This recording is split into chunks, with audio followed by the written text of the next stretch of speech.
I'm Kendra Baruti, and this is my story. I guess my story starts in my childhood. I always had this vision of who I wanted to be and who I felt like I should be, but things that happened in my childhood in my head prevented me from becoming that person. As early as I can remember, I experienced a lot of abuse. I witnessed a lot of abuse, and all of the abuse that I was experiencing made me very reserved, very shy, not a confident kid at all.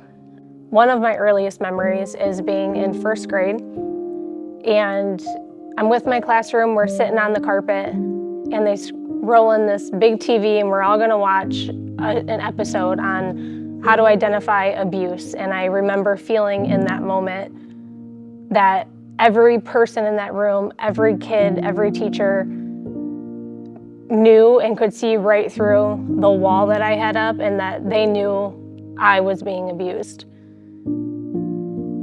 We never talked about it. It was swept under the rug, and we just, really traumatic things, and then we would move on and pretend everything was fine, which caused me to be really good at compartmentalizing all of the things in my life, so I would shove it away in a box and never deal with it. I didn't want to be different than people. I didn't want people to have a reason to know that something was happening behind closed doors.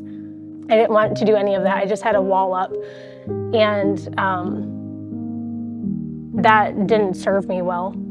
In 2014, I had my daughter, Layla, and 2015, I had my son, Zane, and with all the resentment and bitterness from my life experiences with what was probably now postpartum depression, wasn't a very healthy scenario.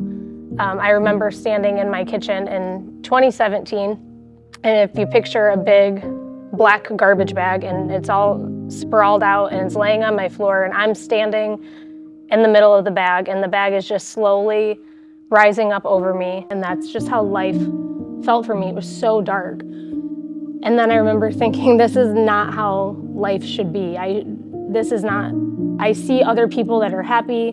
We had a foundation of church growing up. I always believed God was creator, but I had a really hard time with the idea that God the Father loved me like a father would love his child. How could someone who I've never met, who I can't even see, love me like I hear everybody else saying God loves them this much? They have such a good relationship with God. And I'm like, I want to have that. I believe that he exists, but I don't think that he loves me. I know that he created me, but I don't think that he loves me like people say that he loves me. Because how could that be possible with all of the abuse that I've experienced in my life? My sister and I have always said that we are not going to raise kids that have to spend their adulthood recovering from their childhood, and the best way I knew how to do that was to work on myself. I didn't want to pass my trauma onto them or the experiences that affected me onto them, so I had to start working on myself. I made an entire list of, this is who Kendra is right now, all of the qualities I don't like about myself, not who I felt like I should be or wanted to be, just real life, who are you right now? And then I made another list of, here is ultimate version of Kendra, and here's all the qualities that she has that I want to be her. And then I started checking off my list. If I was awkward or shy or bad at talking to people, what book can I read, what podcast can I listen to that's gonna help me with that specific thing? I kept chasing after this happiness that wasn't fulfilling fully for me.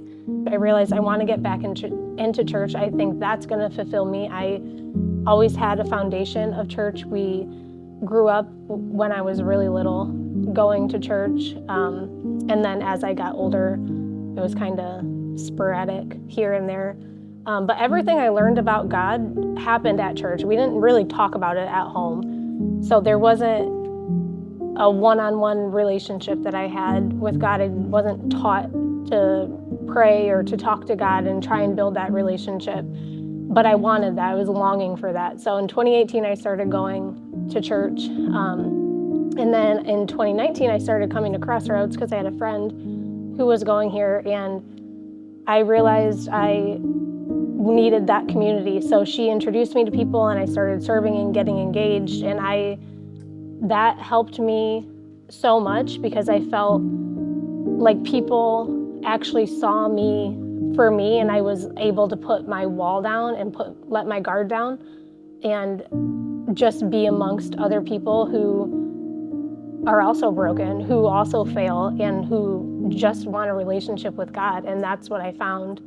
I went from chasing happiness to just having joy because I was no longer defined by people's opinions of me or the things that people said, the words that I heard growing up. That doesn't define me. I was no longer hateful and shy and awkward and couldn't do things by myself. Now I'm loved, and I believe all of the things that God says that I am, and that I have a bigger potential. I don't have to sit in the consequences of somebody else's actions for the rest of my life. They did break me, they broke my spirit, they broke my heart, they did steal my innocence, but that's not what I have to sit in for the rest of my life just because somebody else made a bad choice.